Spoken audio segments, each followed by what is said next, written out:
你们看了上一部影片之后，是否都成功上位了呢？你们都搞定了2个相似物品的关系性了吗？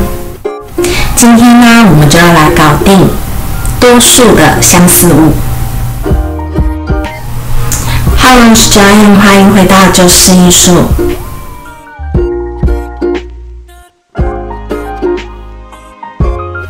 今天呢，就会以我最害怕的葡萄来做示范练习哦，希望大家会喜欢。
今天的影片就到这里，安妞。